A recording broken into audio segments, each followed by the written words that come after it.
பார்வதி பதையே அரஹர மகாதேவா.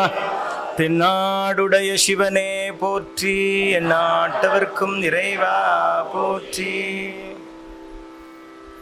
பெருமானுடைய தனிப்பெரும் கருணையினாலே இந்த சத்சங்கத்தினுடைய நிகழ்வுகள் மிக சிறப்பாக நடந்து கொண்டிருக்கின்றன. இந்த சிவஞான சிற்சபையின் 3வது ஆண்டு விழாவிலே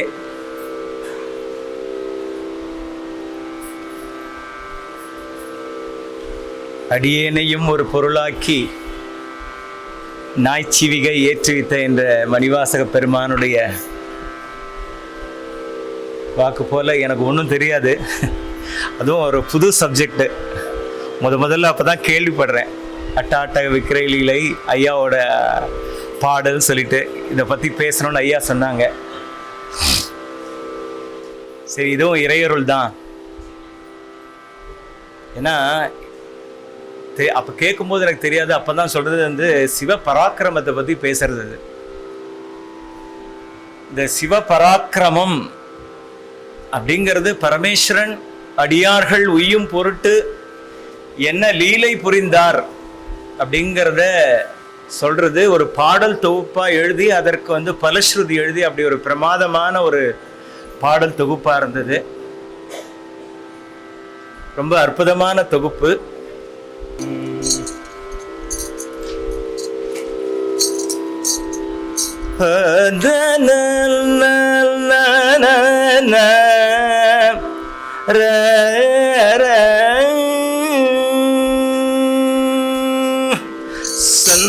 சந்திரசேகரம் மத்தனாரீச்சிரம் சக்கப்பிரதான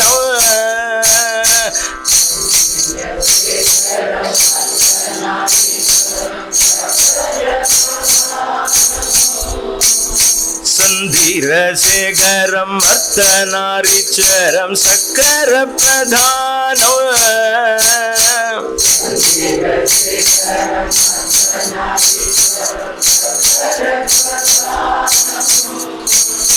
தட்சிணமூர்த்திமி லிங்கம் லிங்கோத்பவ தக்ஷய கியபங்கம்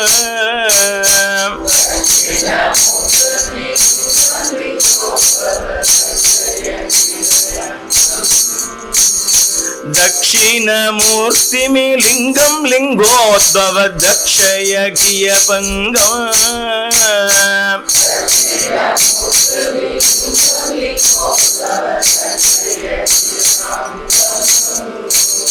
சச்சியே நிர்தனம் சந்தத நிர்தனம் சண்டேசானுக்ரகம்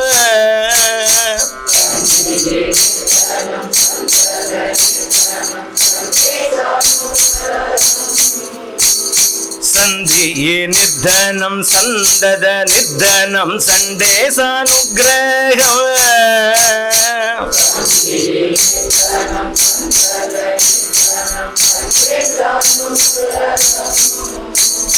சலந்தரவத மகோராஸ்திர மேகபதம் சுவாரூடம்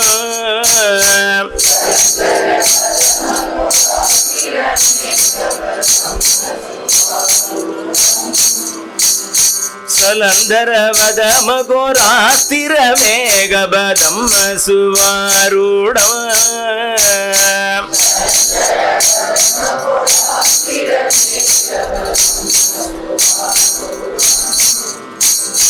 சத்ய சதா சிவம் மிக்க சதா சிவ தருலகுலே சுவரம்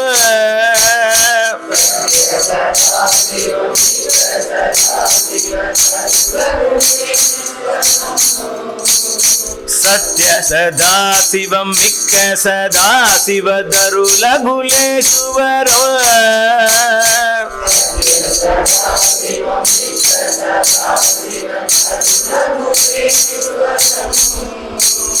சகஜ சுகாசனம் கூர்ம சங்காரமச்சாரிவராகாரி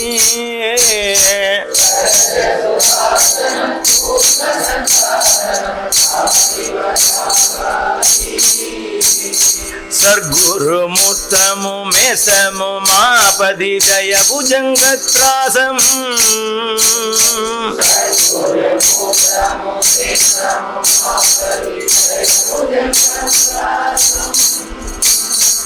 சாதுலகரி பைரவங்கலியான சுந்தரம் வடு கங்கீராதம்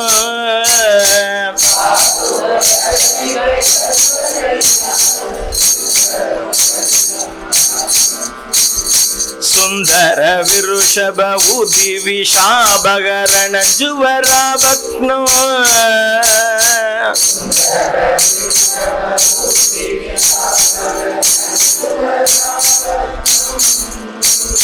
துகளரு க்ஷேத்திர பாலகம் தொல்கருடாந்திகம் முகலிங்கம்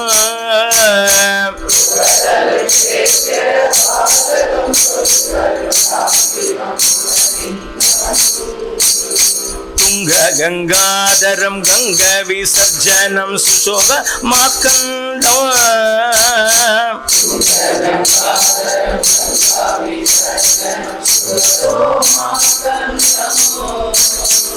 சுரசிம்ஹாதிக மாரிய மாந்தகம் சசிமானவ மாரிக மாரிய மாந்தகம் சுசிமானவ சுபகர பிரார்த்தனை மூர்த்தி நருந்திரி புராந்தகம் சுரர் பரசு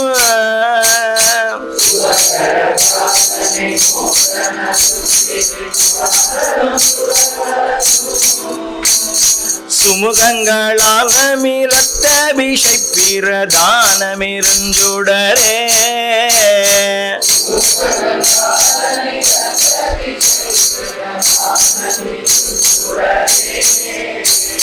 சுடர் கௌரீவர பிரதம் மகாபா சுபத ஸ்வரூபமணி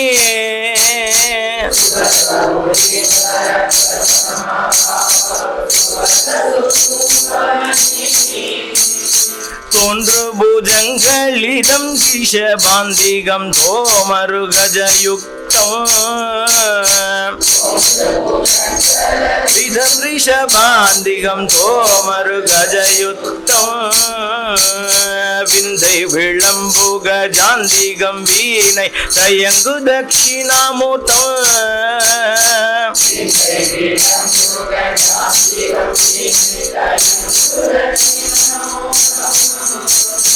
மேதக யோக வினோத மதாக விளங்கு தட்சிணமூர்த்தம்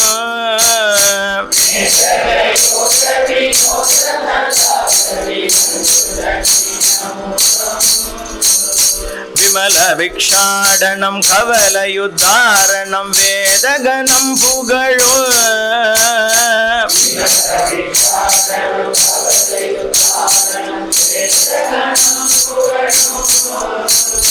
விதிசிர கண்டனம் கௌரி விலாச மந்திர மெழிலறியர்த்தம்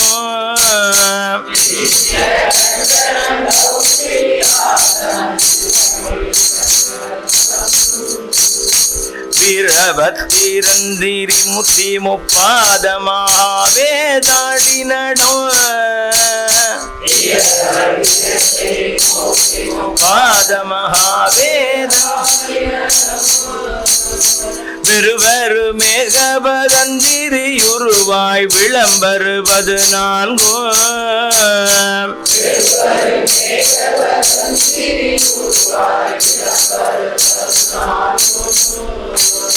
விலாச வழிப்பு நிமித்தமெடுத்த ஓர்மை பொருள் எதுவதுவே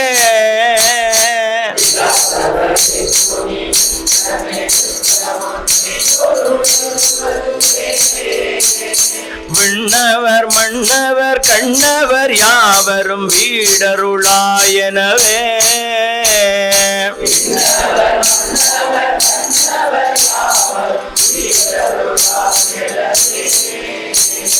வந்தனை புரிய விருந்துள நீ என வண்டமிழான் மனசாய்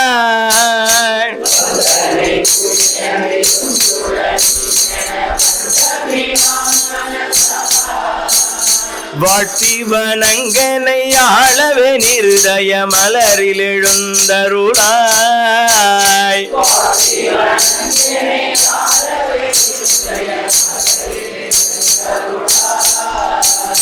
மந்திர நாயக தந்திர நாயக மங்கள நாயகவோ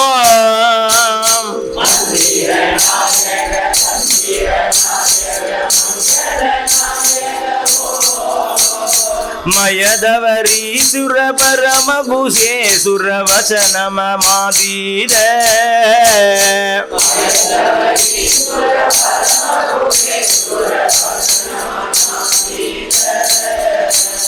வரத கிருபாகர குமர பராபர வரை வருஷாட்குண்ய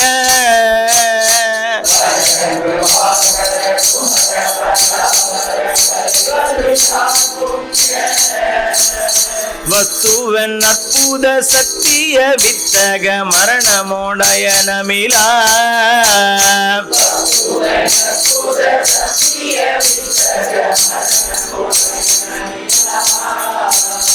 மானவ ஞானன போமணியே திருமாலயனறியாவோ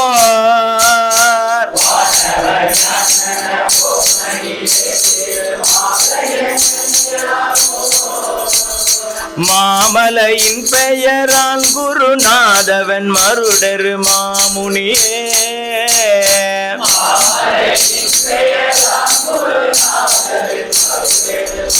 பணியே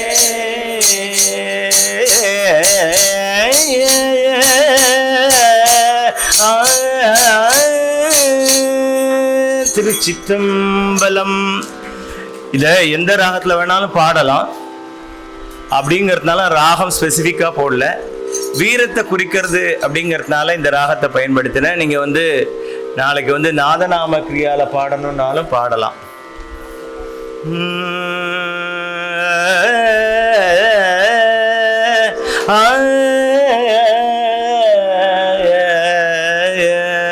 சந்திரசேகரம் மத்தனாரிச்சேரம் சக்கர பிரதானம் அப்படின்னு பாடலாம். So you are free to do. எந்த ராகத்தில் வேணால் நீங்கள் பாடலாம். ஆனால் முக்கியமாக இது வீரத்தை குறிப்பதனால அட்டானால பாடணும். சரியா? திருச்சி பராக்கிரம அருட்கோலங்களை சொல்றார். அடுத்த 8 வரியில 22 பராக்கிரம கோலங்களை சொல்றார். பாக்கி 12 அடுத்த 3வது பாடல்ல ஒரு 5 வரியில சொல்றார். இதுல அட்டாட்ட விக்கிரக லீலை அப்படின்னா என்ன? அட்டம்னா 8, அட்டம்னா 8 8 64 லீலைகள், 64 கோலங்கள் பரமேஸ்வரன் எடுத்திருக்கார். விக்கிரகம் அப்படிங்கிறதுனால நம்ம என்ன செய்றோம்னா வெறும் திருமேனி உருவம் இல்லைன்னா மூர்த்தி, வெறும் பொன்னாலான திருமேனி இல்ல கல்லாலான திருமேனின்னு நினைச்சிடக்கூடாது. அருளை புரிவதற்காக அடியார்கள் உய்யும் போட்டு அவதரித்த திருமேனி அப்படின்னு எடுத்துக்கணும். விக்கிரகம் அப்படின்னா டைரக்டா நம்ம கல்லால செய்த ஒரு சிலையையோ இல்ல ஐம்பொன்னால சொல்ல சிலையோ இங்க குறிக்கிறது இல்லை. அருட்கோலம் அப்படின்னு அர்த்தம். இந்த விக்கிரகம் விக்கிரக லீலை, லீலைனா என்னன்னா திருவிளையாடல். எப்போதுமே பரமேஸ்வரன் ஒரு அருளையோ ஞானத்தையோ இல்ல அசுரர்களின் அகம்பாவத்தை அடக்கும் பொருட்டோ தன்னுடைய அருட்சத்தினால ஒரு சில விளையாடல்கள் புரிகிறார். இறைவன் செய்கிற விளையாட்டுன்னு தான் சொல்லுவாங்க. இந்த விளையாட்டு அப்படின்றது அவனுடைய அடியார்கள் எல்லாருமே, அவன் படைச்ச உலகம், அவன் படைச்ச உலகில் அவனால் படைக்கப்பட்ட உயிர்கள் இருந்தாலும் ஏன் அவளுக்கு முன்னாடி இந்த கோலத்தை எடுக்கணும் அப்படின்னு ஒரு கேள்வி கேட்டா, அதற்கு சைவ சித்தாந்தம் பதில் சொல்றது. ஆணவம், கண்மம், மாயை, இது மூணும் மனிதனுடைய ஞானத்தை, அன்பே சிவம்ங்கிற அன்பு, உயிர்களை அன்பால அரவணைக்கணும் அப்படிங்கிறத விட்டுட்டு, இறைவனுக்கு நாம் அடிமை என்றதை விட்டுட்டு, அவன் அகம்பாவத்தால உலகத்தில் உள்ள உயிர்களை அடக்க நேரிடும் போது உயிர்கள் துன்புறுகின்றன. அந்த உயிர்கள் துன்புறும் பொழுது இந்த உயிர்கள்லாம் என்ன பண்ணுறது தெரியுது, இறைவன்கிட்ட போய் பிரார்த்தனை செய்யறது. அப்ப ரெண்டு பேரும் நடக்கிறது. ஒண்ணு, துன்பப்படும் உயிர்கள் துன்பத்திலிருந்து விலகி இறைவனடியை சேர்வதற்காகவும், இன்னொன்று இந்த ஆணவம், கண்மை, மாயை பிடித்த அசுரர்களை இந்த அடியார்களை காக்கும் பொருட்டும் அவர்களுக்கு ஞானத்தை, அந்த ஆணவத்தினால் ஏற்படுகின்ற செருக்கை அடக்கும் பொருட்டு இந்த லீலையை எம்பெருமான் புரிகின்றான் அப்படின்னு இருக்கு. அதற்காக பல்வேறு திருமேனிகளையும் மூர்த்தங்களையும் ஏற்று உயிர்கட்கு அருள், ஞானம், சித்தி இவற்றை அருளுவதற்காக எம்பெருமான் செய்கின்ற லீலை என்று நாம் சொல்லலாம். சாதாரணமா ஒரு மனுஷன் வேறு வேலை செய்யறானா ஏதோ ஒரு காரணம் பொருட்டு. ஆனா பரமேஸ்வரனுக்கு அந்த மாதிரி ஒரு வேலை செய்ய வேண்டிய அவசியம் இல்லை. அந்த உயிர்களின் பக்குவத்திற்கு ஏற்ப ஒண்ணு காப்பாற்ற வேலை, இல்ல ஞானம் அளிக்கிற வேலை, அதற்காக பல்வேறு வடிவங்களை தாங்கி அந்த அருட்செயல்களை செய்கின்றான். இதை தத்துவமாகவும் பார்க்கலாம். 64 தத்துவங்கள் அப்படின்னு இதை பார்க்கலாம்.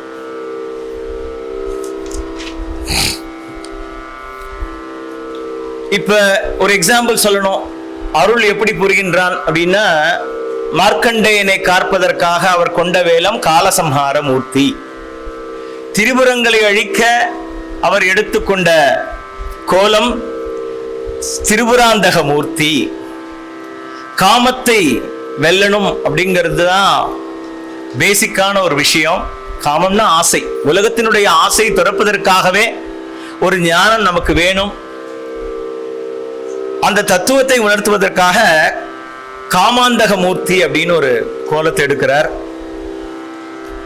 நமக்கெல்லாம் தெரியும், நம்பெருமான் உலகத்தை பிரபஞ்ச இயக்கத்தை நமக்கெல்லாம் உணர்த்துவதற்காக நம்பெருமான் நடராஜமூர்த்தி கோலம். இப்படி இது ஒரு எக்ஸாம்பிள். அதனால இந்த அட்டாட்டக விக்கிரக லீலை அப்படிங்கும் போது விக்கிரகம்னு ஒரு எடுத்துக்காம அருள் புரிவதற்காக உருவமற்ற பரம்பொருள் நம்மை போன்ற உருவமுள்ள உயிர்களை காக்கும் பொருட்டு தேவைக்கு ஏற்ப ஒரு திருமேனியை எடுத்து அந்த திருமேனி கொண்டு அந்த ஞானத்தையோ அருளையோ வழங்குகின்றான். மாணிக்க வாசகருக்கு ஞானத்தை வழங்குவதற்காக சர்க்குருவா தீட்சை தரார் ஆவுடையார் கோயில்ல.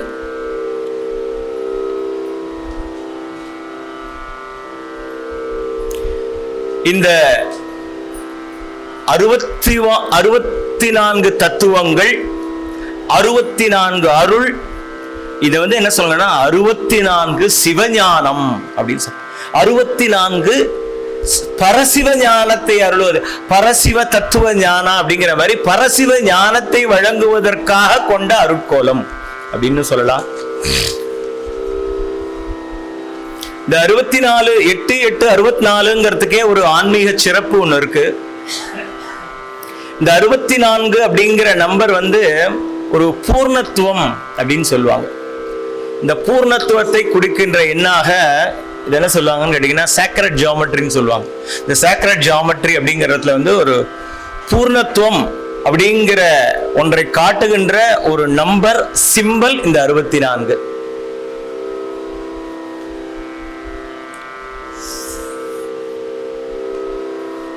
மறுபடியும் இந்த 64ங்கிறது 8 விதமா விரியறது. சிவபெருமான் மதுரையில 64 திருவிளையாடல்களை புரிகிறார். இதுல இருந்து நமக்கு என்ன எக்ஸ்ட்ராக்ட், நமக்கு என்ன கிடைக்கிறது ரொம்ப சுருக்கமா சொல்றேன். தர்மம், பக்தி, ஞானம், இதை மூன்றையும் புகட்டுவதாக இந்த 64 திருவிளையாடல் கோலங்கள் மதுரையில நமக்கு உணர்த்துகிறது. இது சிவபெருமான் கொண்ட 64 திருவிளையாடல் கோலம். இது நம்ம இப்ப பார்க்கிறது வந்து சிவபெருமானின் 64 திருமூர்த்தங்கள். அவர் எடுத்த 64 கோலங்கள் தத்துவ வடிவன்னு சொல்லலாம், ஞான வடிவன்னு சொல்லலாம், இல்ல அருள் வடிவன்னு சொல்லலாம். இந்த வடிவில சிவ பராக்கிரமம் அப்படிங்கிறத அடியார்களுக்கும் அசுரர்களுக்கும் உணர்த்துவதற்காக எடுத்த கோலம்.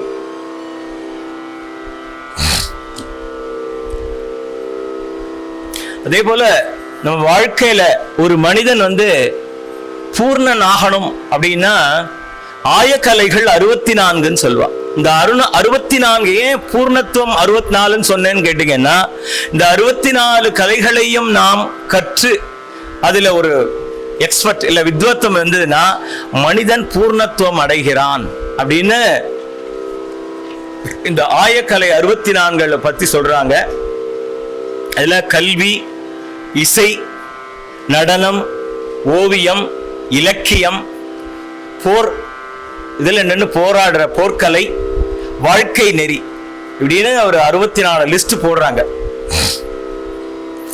இது ஒன்னொன்னும் 64 துறைகளாக இருக்கின்றது.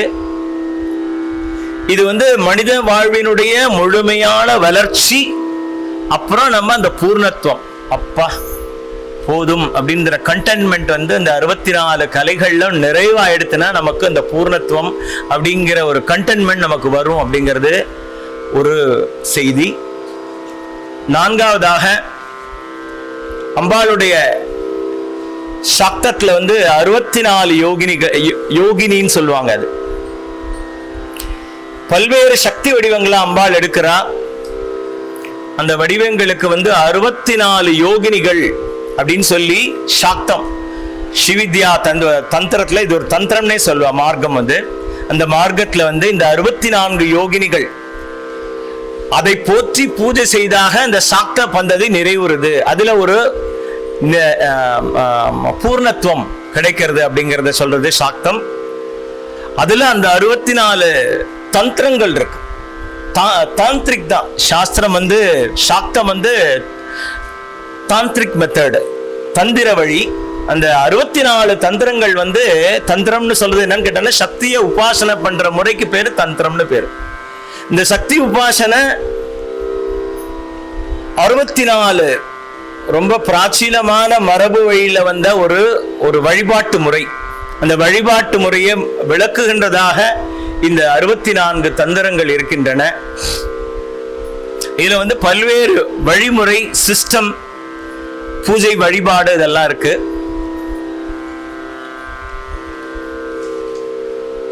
எட்டு திசை, முதல் 8 திசை, என் திசை, அஷ்ட சித்தி, 8 திசை 8 சித்தி, இது ஒரு 64 கணக்குல வரும்.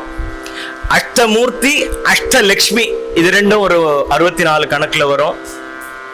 இந்த மாதிரி பூர்ண விரிவு அப்படிங்கறது வந்து 64 அப்படிங்கிற எண்ல இருக்கு அப்படின்னு சொல்றாங்க. அதனால இந்த 64 சிலை வடிவம் இல்லை. இந்த 64 அருட்வடிவங்களா இருக்கு. 64 ஆன்மீக பாடங்களா இருக்கு. 64 நமக்கு தேவையான வாழ்க்கை நெறியா இருக்கு. 64 உபதேசமா இருக்கு. கடைசியா 64 கலைகளா இருக்கு. இந்த கலைகள் வந்தோன்னா நமக்கு பூர்ண ஆறுது. பூர்ண ஆறதுனால நமக்கு உபதேசம் கிடைக்கிறது. உபதேசம் கிடைக்கிறதுனால வாழ்க்கை நெறி நமக்கு வர்றது. வாழ்க்கை நெறி வர்றதுனால நமக்கு வந்து ஆன்மீக தெளிவு ஏற்படுறது. அதனால நமக்கு அருள் கிடைக்கிறது அப்படின்னு அந்த ஒன்னொன்னும் 8 படியா இருக்கு. எண்ணஞ்சு 40. 5ங்கிறது சிவபெருமான்ங்கிறதால 5 படி, 64 படி பூர்ணத்துவத்தை அடையறதுக்கு அப்படின்னு சொல்றது. இந்த 64 மூர்த்தங்களுடைய தத்துவமே இதய தத்துவமா இருக்கு. அதாவது என்னன்னா, அன்பே சிவம் அப்படிங்கிற தத்துவத்தினுடைய அடிப்படையிலே இந்த 64 லீலைகள். அவர் என்ன சொல்றாருன்னா, ஒவ்வொருத்தரும் அடியார்கள் வேண்டி பிரார்த்தனை பண்ணி தான் அத்தனை கோலமும் எடுக்கிறார். அப்ப அதுல நமக்கு என்ன புரியுறது, அவர் என்ன மறைமுகமா சொல்றாருன்னா, நீ எந்த நிலையில இருந்து என்னை தொழுது அழுது கூப்பிட்டாலும், எந்த நிலையில இருந்து என்னை கூப்பிடுறியோ அந்த நிலைக்கு ஏற்ற ஒரு வடிவத்தை எடுத்துக்கொண்டு நான் வந்து அருள் புரிவேன் அப்படிங்கிறத நமக்கு மறைமுகமா சொல்றது இந்த அட்டாட்டக விக்கிரக லீலை.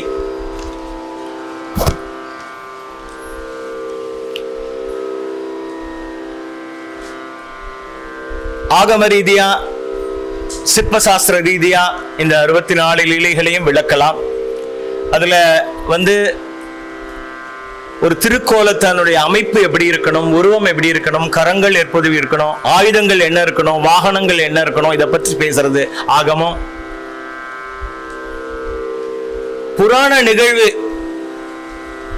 இவர் தோன்றியதற்கான காரணம், அதற்கான கனெக்ஷன் என்ன, அந்த போஷருக்கும் அந்த புராண நிகழ்வுக்கும் உள்ள தொடர்பு என்ன அப்படிங்கறது ஆகமம் சொல்றது. எந்த ஆகமத்துல எந்த குறிப்புல இந்த சுவாமி வரார் அப்படிங்கிற குறிப்பு இருக்கு. சைவ சித்தாந்தத்துல அடிப்படையா இந்த 64 மூர்த்தங்கள் வந்து ஞானத்தை குறிக்கிற ஒரு போஷரா இருக்கு. எந்த ஞானம் எந்த மூர்த்தியால கிடைக்கும் அப்படிங்கிறது வரிசையா லிஸ்ட் போட்டு சொல்றேன். இதை பத்தி இந்த மூர்த்தத்தை வழிபடுவதனால நமக்கு என்ன பலன் கிடைக்கும் அப்படிங்கிறதையும் சொல்றது மறைமுகமா.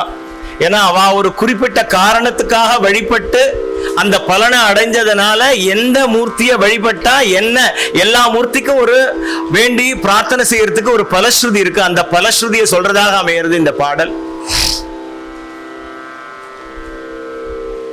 அதே போல நமக்கு வாழ்வியலா நாம் என்ன கற்றுக்கொள்ள வேண்டும், இந்த அசுரர்களிடத்திலிருந்தோ மற்றவர்களிடத்தோ என்ன நம்ம பாடம், வாழ்வியல் பாடம் நமக்கு என்ன அப்படிங்கிறதையும் சொல்றது. தத்துவமா என்ன தத்துவமா இருக்கு, தத்துவம் படிக்கிறவாளுக்கு சைவ சித்தாந்தத்துல தத்துவம் தான் முக்கியம். தத்துவம் படிக்கிறவாளுக்கு என்ன தத்துவத்தை உணர்த்துறது அப்படிங்கிறத சொல்றதா இந்த அட்டாட்டக விக்கிரக இருக்கு. பொதுவா நமக்கு இந்த தத்துவங்கள் என்ன உணர்த்துகின்றன, என்ன ஞானத்தை கொடுக்கின்றன அப்படின்னு கேட்டேன்னா, முதல்ல தீய குணத்தை அழிக்கணும், நல்ல குணத்தை போற்றணும், வளர்க்கணும். ஆன்மீகத்துல உண்மைனா என்ன அப்படிங்கிறத சொல்லணும். பக்தனை ஒரு படியிலிருந்து இறைவனுடைய நிலையத்துக்கு உயர்த்துறதுக்காக இறைவன் பண்ணுகின்ற லீலை இது. இப்படின்னு தத்துவங்கள்ல இருந்து நமக்கு கிடைக்கின்ற செய்தி என்ன அப்படிங்கிறத பத்தி பார்த்தோம். இப்ப இந்த அட்டாட்டக விக்கிரக லீலை அப்படின்னு 64 தத்துவ உருவங்கள்னு சொல்லலாம், இல்ல விக்கிரகங்கள்னு சொல்லலாம். இதுல சொல்லியிருக்கிற மாதிரி அப்படி சொல்லும் பொழுது எங்க இதெல்லாம் கிடைக்கிறது அப்படின்னு பார்த்தேன்னா, காமிக ஆகமத்துல வருது, காரண ஆகமத்துல வருது. இந்த 64 மூர்த்தங்களும் சுப்ரபேத ஆகமம் அப்படிங்கிற ஆகமத்துல இருக்கு, அம்சுமத்ம பேத ஆகமங்கிறதுல இருக்கு, சிவபுராணத்துல இருக்கு, லிங்க புராணத்துல இருக்கு, ஸ்காந்த புராணத்துல இருக்கு. இந்த 7 புராணத்திலையும் இந்த சிவனுடைய பராக்கிரமம் என்று சொல்லப்படுகின்ற சிவனுடைய அட்டாட்டக விக்கிரக லீலை பற்றிய குறிப்புகள் இருக்கின்றன.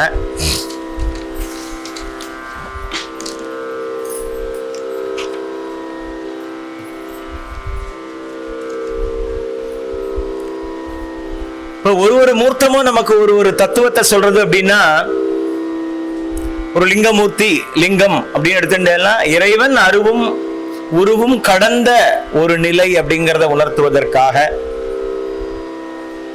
தட்சிணாமூர்த்தி மௌனமே சிறந்த ஞானம், நாம மௌனத்தினால உயர்ந்த ஞானத்தை உபதேசிக்கிற ஒரு கடவுளா தட்சிணாமூர்த்தி இருக்கார்.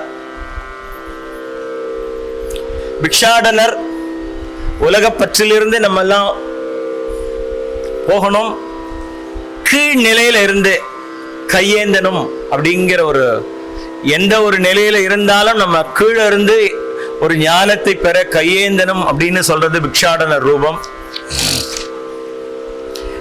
இந்த மூர்த்தங்கள் எப்படி பரமேஸ்வரனுக்கு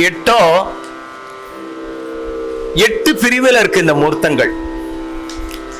இந்த 8 பிரிவு எப்படி இருக்குன்னு கேட்டேன்னா, ஞானத்தை வழங்கும் மூர்த்தமாக ஒரு சில மூர்த்தங்கள், கருணையை வெளிப்படுத்தும் மூர்த்தமாக ஒரு சில வடிவங்கள், அகங்காரத்தை அழிக்கும் வடிவமாக சில மூர்த்தங்கள், உலக இயக்கம், நம்முடைய இயக்கம் எல்லாவற்றையும் உணர்த்தும் வகையில் ஒரு சில மூர்த்தங்கள், குடும்ப வாழ்க்கையை போற்றுவதற்காக ஒரு சில மூர்த்தங்கள், பக்தியை சோதிப்பதற்காக சில வடிவங்கள், தீமையை அழிப்பதற்காக ஒரு சில வடிவங்கள், யோகமும் தியானமும் கடைநிலைக்கு இறைவனை நோக்கி நம்மை அழைத்து செல்வதற்காக சில மூர்த்தங்கள் சொல்லிட்டு அந்த மூர்த்தங்களே 8 டிவிஷனா இருக்கு.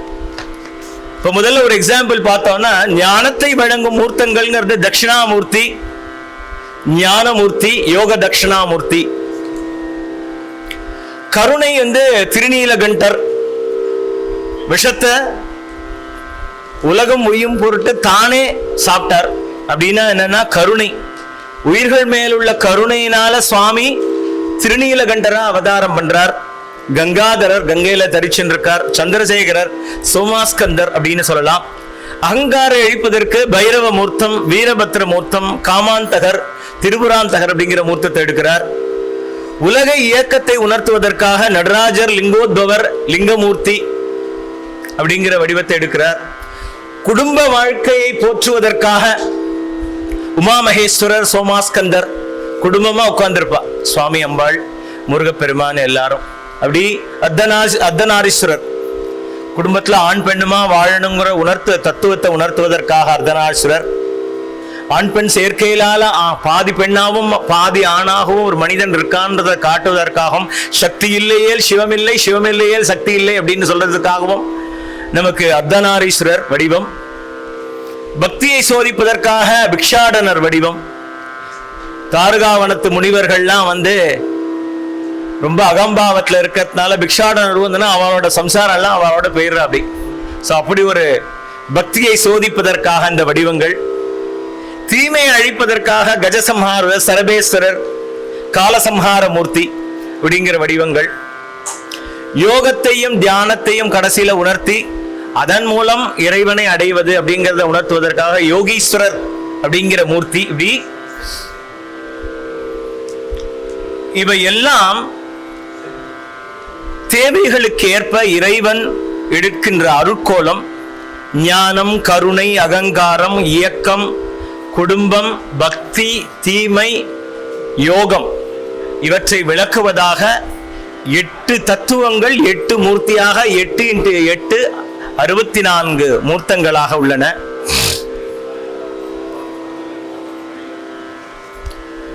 அதே மாதிரி இந்த 64 மூர்த்தங்களும் எந்தெந்த க்ஷேத்திரத்துல இருக்குன்னு சொல்லலாம். எந்த க்ஷேத்திரத்துல இந்த மூர்த்தியை நீங்க வழிபடலாம் அப்படின்னு சொல்லலாம். முக்கியமா 25 உருவங்களை உள்ளடக்கிற மகா சதாசிவ மூர்த்தி அப்படிங்கிறவர் தான் உலக ஒடுக்கத்தின் போது மகா சதாசிவ மூர்த்தி ஒருத்தர் தான் இருப்பார். முதல்ல ஒரு தலை இருக்கும், அப்புறம் 3, 5, 7, 9 மொத்தம் 25 இருக்கும். இந்த 25 எங்க பார்க்கலாம் அப்படின்னு கேட்டேன்னா, நம்ம கோயில்கள்லயே பார்க்கலாம், பிரதோஷ காலத்துல பார்க்கலாம். எப்படி பார்க்கலாம் அப்படின்னு கேட்டேன்னா, அருட்பெருஞ்சோதிங்கிறது பரமேஸ்வரன். ஆகமம் உள்ள பழமையான கோயில்கள்ல சுவாமி புறப்பாடு சாயங்காலம் ஆகும்போது அஷ்டதிக்கிலும் தீபாராதனை பண்ணுவா. 3 சுத்து வரும், 24 ஜோதி. 25 அங்க உள்ள லிங்கத்துக்கு தீபம் ஏற்றுவா. அந்த 25 ஜோதி சேர்ந்ததுதான் மகா சதாசிவ மூர்த்தி. எல்லா பிரதாச காலத்திலையும் அந்த 25 ஜோதியை வழிபட்டா மகா சதாசிவ மூர்த்தியை வழிபட்டதா அர்த்தம்.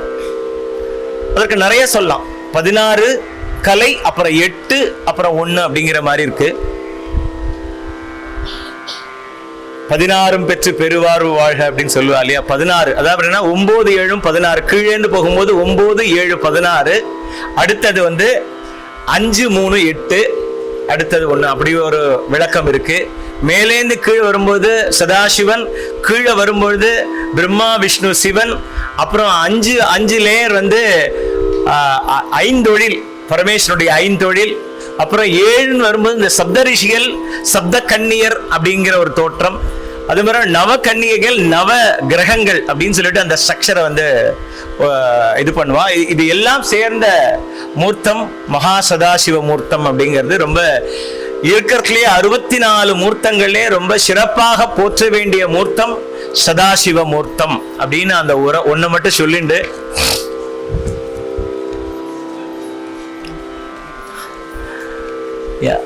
எவ்வளவு நேரம் முடிச்சிடலாமா? 10 நிமிஷம் பேசலாம் இல்லையா? சரி, சரி. சந்திரசேகரம்னு ஆரம்பிக்கிறார் இந்த அஷ்டாஷ்டமூர்த்தி. ஏன்னா இது அவுட்டர்ல தான் போக முடியும். ஏன்னா பெரிய subject, it's a big subject. ஒரே நாள்ல இதை பத்தி பேச முடியாது. சந்திரசேகரம்னு எடுத்தா அதுக்கு ஒரு பெரிய கதை இருக்கு. அப்படிங்கிறதுனால முதல்ல ஆரம்பிக்கும் போதே சந்திரசேகரம் அப்படின்னு ஆரம்பிக்கிறார். சந்திரசேகரம், சந்திரன்னா மனசை குறிக்கிறது, மனசுலேருந்து ஆரம்பிக்கிறார். அப்படி இது ஒரு வரலாற்று நிகழ்வு. இந்த வரலாற்று நிகழ்வுல சந்திரசேகர மூர்த்தி என்ன அருள் பண்ணினான் அப்படிங்கிறத சொல்றது இந்த முதற் சொல். உங்களுக்கு எல்லாம் தெரியும், பிறையை சூடின்னு இருக்க, பித்தா பிறை சூடின்னு பாடுறார் இல்லையா?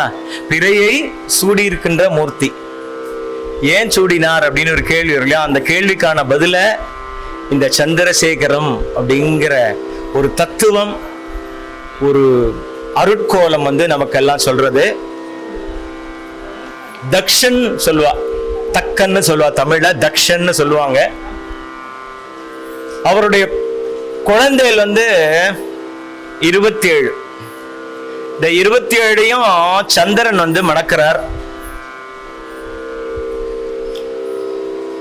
இதுல ரோகிணி கார்த்திகை அப்படிங்கிற 2 பேர்ட்ட மட்டும்தான் ரொம்ப, அதாவது கணவன் மனைவி உறவுல ரொம்ப அந்யோன்யமா இருக்கார்.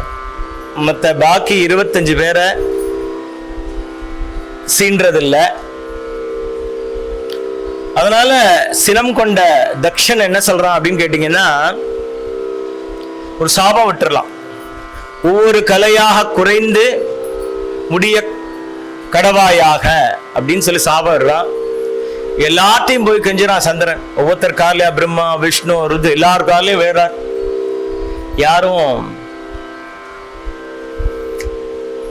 நாங்க ஒன்னும் செய்யறது இல்லப்பா அப்படின்னு சொன்னதால என்ன பண்றோம்னா, நேர பரமேஸ்வரனுடைய திருவடியில போய் அவர்தான் நம்மளை காப்பாத்துவார், கடைசியா பரமேஸ்வரனே நம்மளை காப்பாத்தணும் அப்படின்னு அவருடைய திருவடியில போய் நமஸ்காரம் பண்றார். ஒரு பூவை எடுத்து எப்படி சூடிப்பாலோ அந்த சந்திரனை தன்னுடைய தலையில, சிரசுதான் உயர்ந்தது பரமேஸ்வரன் திருவடியிலேருந்து ஆரம்பிச்சு உயர்ந்த இடம் பரமேஸ்வருடைய திருவடி, அந்த திருமுடி, அந்த ஜடாமுடியில சூடிக்கிறார். அப்பேற்பட்ட பாக்கியத்தை சந்திரனுக்கு கொடுக்கறதுனால அந்த மூர்த்திக்கு பேரு சந்திரசேகர மூர்த்தி அப்படின்னு பேரு.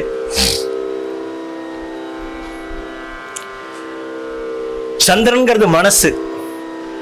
இந்த மனசு ஒரு நாள ஒவ்வொரு விதமா இருக்கும். இந்த ஒரு விதமா இருக்கிற இந்த மனசை சரி பண்றதுக்கான ஒரு வேலை, மன சஞ்சலம், மனம் சம்பந்தமான பிரச்சனை, நமக்கு மன கிளேசங்கள்லாம் அப்படி இருக்கும் பொழுது நம்ம போய் வழிபட வேண்டிய கடவுள் சந்திரசேகரர். ஏன்னா ஒரு கலையா தேர்ந்து போறது. கலைங்கிறது ஒரு ஞானம். இந்த ஞானம் 64 ஞானமும் தேஞ்சின்றே வருது சந்திரனுக்கு. அந்த கலை தேய அந்த ஞானம் குறையாமல் இருப்பதற்கு அவர் போய் நமஸ்காரம் பண்ணி மீண்டும் அந்த கலைகளை பெறுகிறார். ஒரு நாளும் ஒரு கலை இருப்பதாக சொல்கிறார்கள்.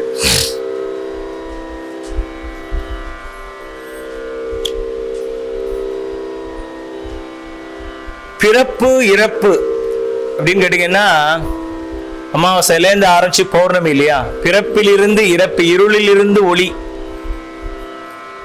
அப்படி அந்த நடுவுல ஏற்படுற துன்பங்களை நீக்கி பேரின்பம் நமக்கு அளிப்பதற்காக எம்பெருமான் எடுத்த கோலம் சந்திரசேகரம். ஞானசம்பந்தமூர்த்தி சொல்வார், தன்னை அடைந்தவர்களுக்கு இன்பங்கள் தருவான் அப்படின்னு ஞானசம்பந்தர் ஒரு பாடல்ல சொல்றார். யாரெல்லாம் எம்பெருமான சரணாகதி அடைகிறார்களோ அவர்களை எல்லாம் காக்கும் பொருட்டு அந்த அருட்கோலங்களை, 64 அருட்கோலங்களை அட்டாட்டக விக்கிரக லீலை மூலமாக இந்த பாம்பன் சுவாமிகள் ஒரு 64 கோலங்களையும் ஒவ்வொன்றாக விளக்குகிறார். விளக்கி அவருடைய நாமத்தை சொல்லி, இந்த நாமத்தை சொல்லி அந்த 64 பேர்களையும் சொல்லி கடைசியில ஆய விளம்ப 64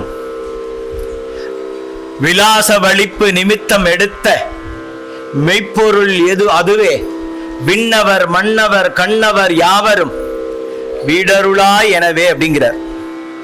இந்த 64 திருக்கோலங்கள், இந்த திருவிளையாடல்களை உயிர்கள் உணர்ந்து உய்யுமாறு, அதாவது உய்வு பெறுமாறு கொண்ட உண்மையான பரம்பொருள் யார் என்பது உணர வேண்டின் அவரே தேவர்களும் பூ உலகத்தவர்களும் மற்ற உலகத்தில் உள்ள யாவரும் எங்களுக்கு வீடு பேற்றை வழங்கி அருள்வாயாக அப்படின்னு சொல்லி வணங்கி புகழ இருந்துளன் வந்தனை புரிய இருந்துளன் நீ என வன் தமிழான் அப்படின்னு சொல்லி விளங்குகின்ற முருகனாகிய நீயே வளம் பொருந்திய தமிழ் மொழி கொண்டு வாயாலும் மனத்தாலும் நின் திருவடியை வாழ்த்தி மெய்யால் வணங்குகின்ற என்னை ஆட்கொள்ளும்படி வாழ்த்தி வணங்கு எனையாள என் இருதய மலரில் எழுந்தருள்வாய். என்னை ஆட்கொண்டு என்னுடைய இருதயத்தில் எழுந்தருளி யாட்ட வேண்டார்னா முருகப்பெருமானாகிய மயிலேறும் பெருமானை வணங்கி இங்கே வன் தமிழான் வளம் பொருந்திய தமிழ் மொழி கொண்டு மந்திர நாயக தந்திர நாயக மங்கள நாயக ஓம் மய தவரீசுர பரம குகேஸ்வர வசனமதாதீத அப்படின்னு முருகப்பெருமான சொல்லி வரதகா கிருபாகரகா குமரகா பராபரகா வரைவரி ஷாட்குண்ய வஸ்துவன் அற்புத சத்திய வித்தக ஞான நபோமணியே குருநாதா அப்படின்னு சொல்லி அருணகிரி பெருமான சொல்லி எனது அறியாமையாகிய இருளை அழிக்கும் பெருமை பொருந்திய ஆசிரிய பெருமானே அப்படின்னு அருணகிரிநாதரை சொல்லி அப்படி வச்சு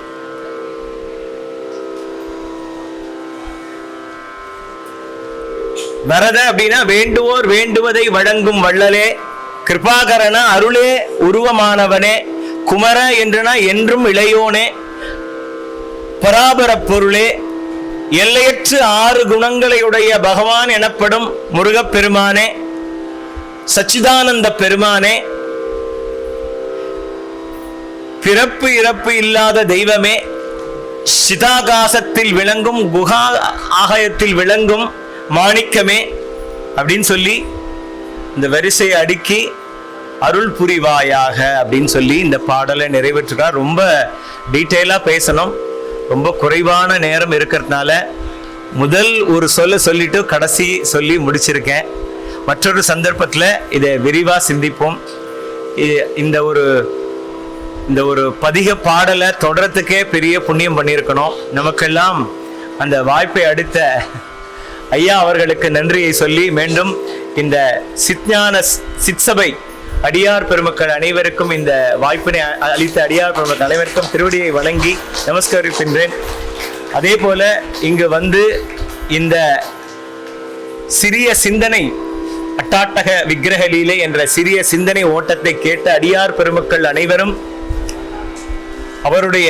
அவர்களுடைய கஷ்டங்கள், மனசினால் ஏற்படுகின்ற துன்பங்கள் எல்லாம் நீங்கி எல்லாம் வல்ல எம்பெருமானுடைய திருவருள் பரிபூர்ணமாக கிடைக்க வேண்டும் என்று இந்த மகா சன்னிதானம் இது.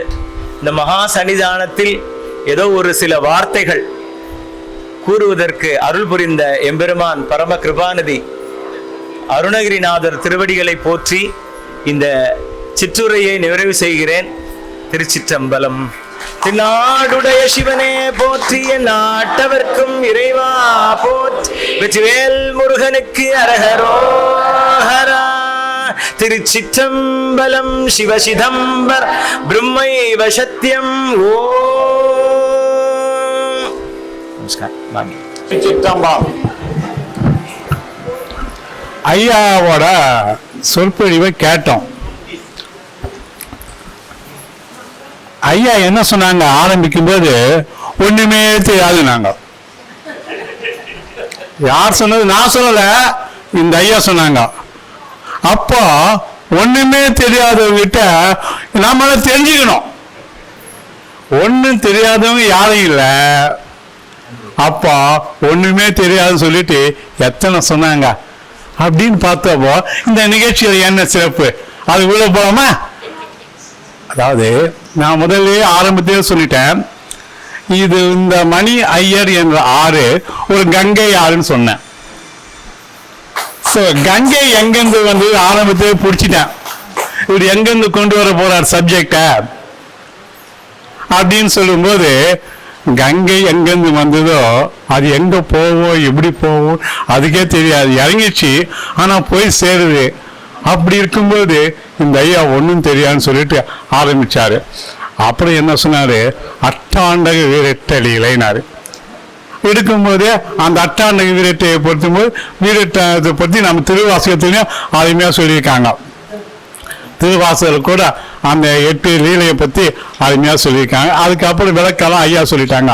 நான் அதுக்குள்ள போகல, ஏன்னா விளக்கமா ஐயா சொல்லிட்டாங்க. இப்போ இதை வந்து வழக்கமா எங்ககிட்ட பாம்பன் குதஸ்ரீ கலைச்செல்வன் ஐயா இருப்பார்.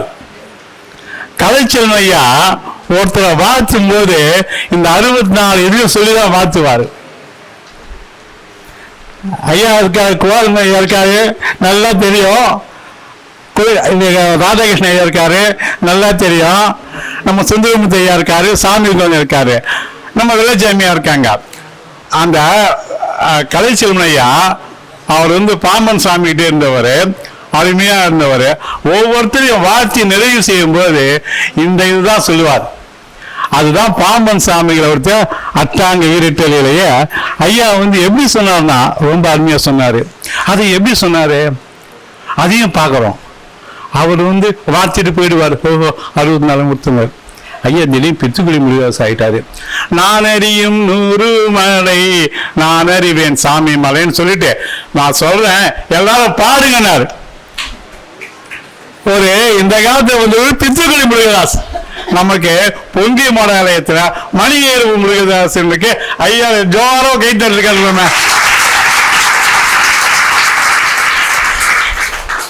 தான் மட்டும் பாடுவதில்ல, மற்றவர்களையும் பாட வைப்பது.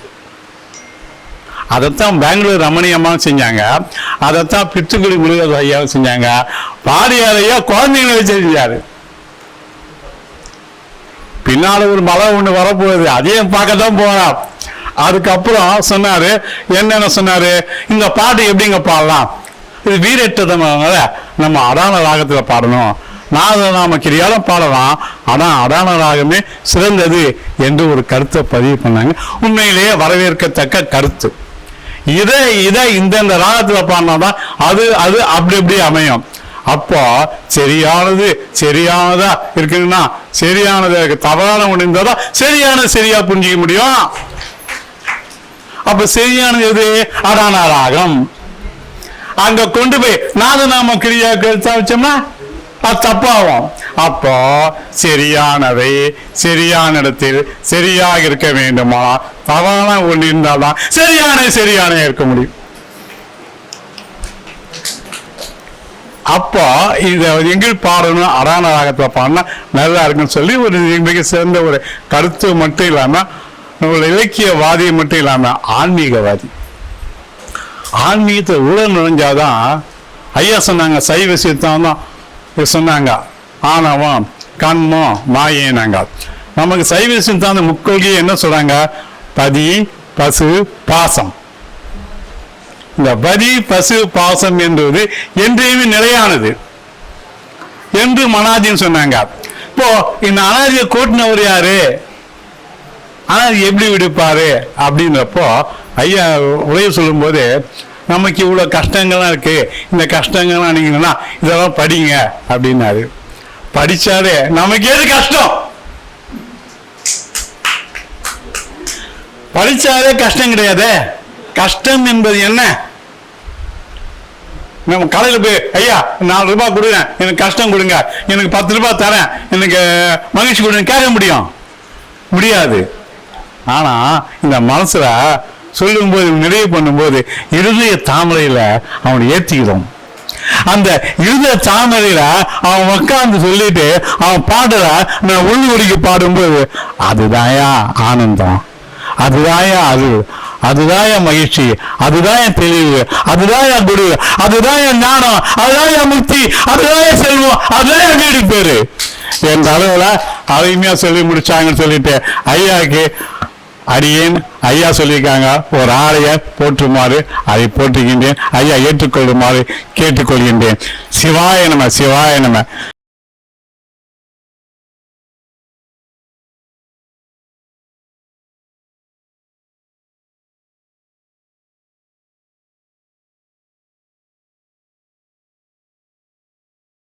சிறப்பாக பேச அட்டாட்டவிக்கிற ஐயா சொன்ன மாதிரி எங்கள் இணை செயலர் கோஷ்டி கலைச்செல்வனுக்கு ஒவ்வொரு மீட்டிங்ல முடியும் போது அவருக்கு எப்போ மனசு வருதோ அப்போ இந்த பாடலை 64 லீலைகளை கடன்னு படிச்சு இது நான் பலனுள்ளதுன்னு சொல்லி முடிச்சிருவாரு. அவரு அதை நான் கேட்க எனக்கு அதை பத்தி விரிவா சொல்லணும், சொல்ல வைக்கணும், நம்ம சொல்றோமோ இல்லையே சொல்ல வைக்கணும் அப்படின்னு ஒரு ஆசை வந்தது. அதனாலதான் ஐயாவை பேசுறது. நானும் இதை 6 மாசமா மனப்பாடம் பண்ணி வச்சிருக்கேன். அது மனசுல ஏறல. 72 வயசுல மனப்பாடம் பண்றது ரொம்ப கஷ்டமா இருக்கு. இந்த 64 லீலைகளை ஓரளவு மனப்பாடம் பண்ணி வச்சிருக்கேன்னு வச்சுங்களேன், அவர் சொன்ன மாதிரி. அதனால இன்னைக்கு ஐயா மிக சிறப்பான அவர் சொல்றாரு, மணிக்கணக்கில் பேசுவார். அவர் பள்ளி 8 வரைக்கும் 2 மணி நேரம் பேசுறாரு. குரம்பேட்டை இதுல ஒவ்வொரு மாசமா போகும்போது ஒரு 4 வரைக்கும் 2 மணி நேரம் பேசிட்டு இருக்காரு. அப்போ இதுக்கு எத்தனை நாள் பேசணும்? அதுல ஷார்ட் பீரியட்ல அவர் சொன்னது ரொம்ப சிறப்பா இருந்தது கருத்து. இந்த ஆண்டு விழால நினைவு பரிசா ஒரு விருது ஒன்று கொடுக்கலான்னு நான் ஒரு எண்ணம் வந்தது. ஐயா அவர்களுக்கு 3ஆம் சிவஞான சிற்சபை 3ஆம் ஆண்டு விழா நினைவு விருது. நிகழ்விடம் பொங்கிமடம், நங்கநல்லூர், சென்னை 61, நாள் 16/8/226. சிவஞான சிற்சபை 3ஆம் ஆண்டு விழாவில் விளக்க உரை ஆற்றிய விசனூர் வி மணியர் அவர்களுக்கு திருமுறை பன்னிசை கலாநிதி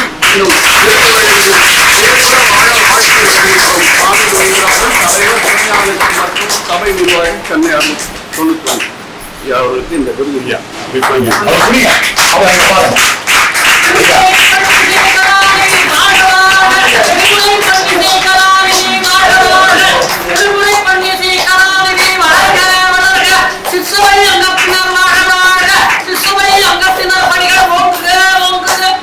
பெருமானுடைய கருணையினால இந்த திருமுறை பன்னிசை கலாநிதி அப்படிங்கிற ஒரு அங்கீகாரம் என்ன அடியார்களுக்கு சமர்ப்பிக்கின்றேன். திருச்சிற்றம்பலம். அடியார்கள் இல்லாம நான் இல்லை. அடியார்கள் அத்தனை பேரும் ரொம்ப ஸ்ரத்தையா, ரொம்ப ஒரு பக்தியோட தொடர்ந்து திருமுறை பன்னிசை பாராயணம் பண்ணிட்டு இருக்காங்க. ஸோ அவர்கள் ஞாபகமாக எனக்கு அளித்திருக்கிறார்கள். ஸோ அடியார் பெருமக்கள் அனைவரையும் நமஸ்கரிக்கின்றேன் தருணத்தில். அதே போல இது பெரிய உத்தமர்கள் இருக்கின்ற சிற்சபை. சைவத்தை பத்தி பெரிய ஜாம்பவான்கள்லாம் உட்கார்ந்துருக்காங்க. அதுல அடியேன் எனக்கு தெரிந்த வகையிலே எனக்கு ரொம்ப புதுசு இந்த டாடா வீடியோ. நான் முதல்ல இப்பதான் கேள்விப்படுறேன். உண்மையை சொல்லணும்னா அதான். ஸோ அந்த குறைந்த காலத்துல அந்த சிந்தனை தான் சொல்வேன். அதை புரிஞ்சு சொல்லணும்னா ரொம்ப வருஷம் ஆகும். அவ்வளோ விஷயங்களை உள்ளடக்கி, அதான் சொன்ன கேப்சூல் மாதிரி இருக்கு ஒரு சொல்லும். அதை புரிஞ்சுக்கிறதுக்கு ரொம்ப நாள் உழைக்கணும் நம்ம. ஏன்னா அது நம்ம உள்ள காயத்துள் அமுது ஊற ஊரணி என்று கண்டுகொள் என்று காட்டியன்னு சொல்லிட்டு ஒரு சொல்லும் நமக்குள்ள ஊர்னா பிறந்தான் அது வெளியில வரும். இருந்தாலும் இந்த ஷார்ட் பீரியட்ல எனக்கு இந்த வாய்ப்பை அளித்த ஐயா சிவஞான சிற்றுவை அங்கத்தினர் அனைவருக்கும் என்னுடைய மனமார்ந்த நமஸ்காரத்தை தெரிவிக்கிறேன். ஐயா கோவிந்தராஜன் ஐயா அவருடைய பெரும் முயற்சி தான் அது. ஏன்னா அவர் எனக்கு புஸ்தகமும் கொண்டு கொடுத்தாரு, இதெல்லாம் ரெஃபர் பண்ணுங்க அப்படின்னு சொல்லிட்டு. ஸோ இந்த தருணத்துல ஐயா அவர்களுக்கு என்னுடைய நமஸ்காரத்தை தெரிவிக்கிறேன். மிக்க நன்றி.